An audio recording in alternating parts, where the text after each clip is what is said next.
Hello student, welcome to the English academy learning hub.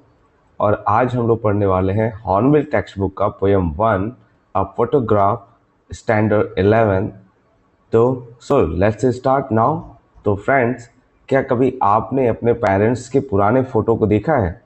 और अगर देखा होगा तो अब अगर कई साल बीत गए हैं, उनका एज हो चुका है, तो आपको रियलाइज़ नहीं होगा या आप उस पर विश्वास नहीं करेंगे कि क्या ये आपके ही पेरेंट्स हैं जो इतने ज़्यादा यंग, प्रिटी और बहुत ही हैंडसम दिखाई देते थे।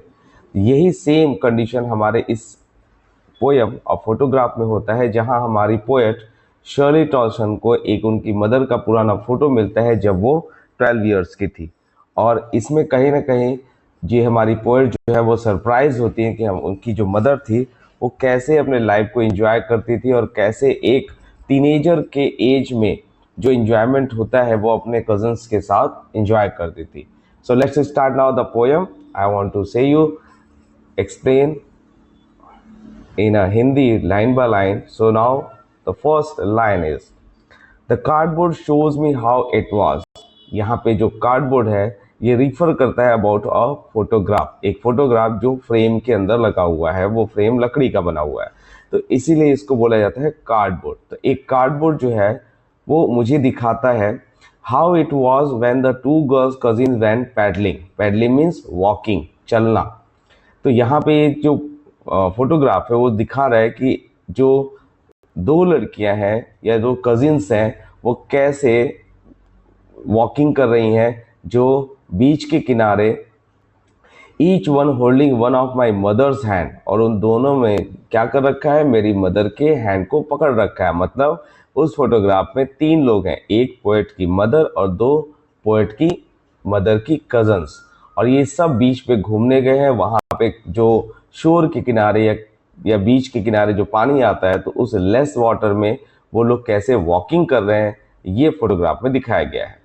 And she the big girl some 12 years or so. अब उस फोटोग्राफ में जो बड़ी लड़की है वो लगभग 12 ईयर्स की है। All three stood still to smile through their hair at the uncle with the camera. अब यहाँ पे जो लड़कियां हैं वो साथ में खड़ी हैं और कहीं ना कहीं हवा इतनी तेज चल रही है कि उनके फेस पे उनके हेयर जो है वो उड़ के आ रहे हैं, और ये तीनों जो है वो अपने अंकल की तरफ देख के स्माइल कर रही हैं। क्यों? क्योंकि अंकल के हाथ में कैमरा है जो उनके लिए एक फोटो ले रहे थे। A sweet face my mother's. यहाँ पोएट कहती हैं कि ओह, इस फोटो में मेरी मदर कितनी इनोसेंट दिख रही हैं। That was before I was born. और ये फोटो कब की है? जब पोएट पैदा भी नहीं हुई थी, उससे पहले की। And the sea which appears to have changed less washed their terribly transit freight. Transit means that is a impermanent, जो हमेशा बना न रह सके।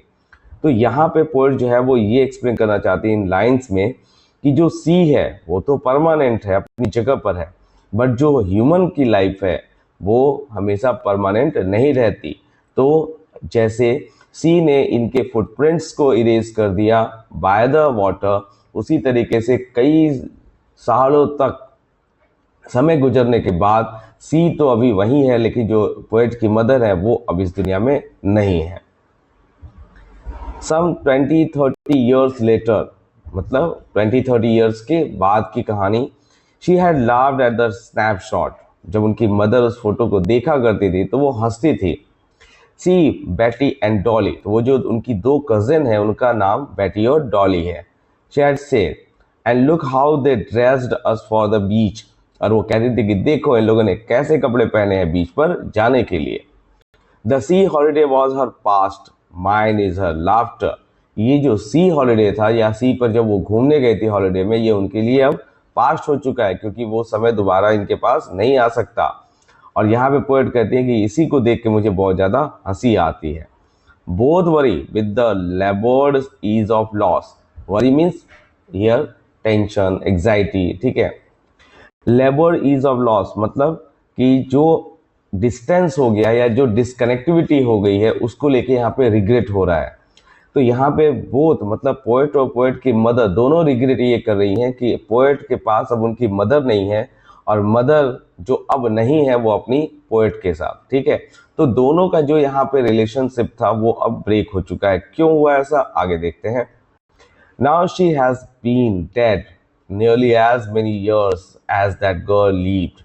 अब यहाँ पे ये बताया जाता है कि बहुत साल पहले वो क्या हो रही है, डेथ कर गई हैं, ठीक है। और जो पोएट है, लगभग 12 इयर्स पहले की बात हो रही है यहाँ पर, कि उतना समय हो चुका है जब इनकी पोएट की मदर का डेथ हो चुका है। And for these circumstances, there is nothing to say at all. It's silence and silence. अब यहाँ पोएट कहती है कि ये जो कंडीशन क्रिएट हुआ या ये जो इवेंट हुआ मदर के डेथ से, ये इसमें कुछ भी ऐसा नहीं था जिसे कहा जा सके। केवल क्या होता है, केवल मेंटेन होता है साइलेंस और केवल साइलेंस। तो स्टूडेंट, ये था आपका छोटा सा poem. I think you understand betterly. अगर आपको पसंद आया तो please like and subscribe the English academy learning hub channel. ऐसे ही वीडियोस आपको और भी मिलते रहेंगे, so please join and subscribe my channel. Thank you.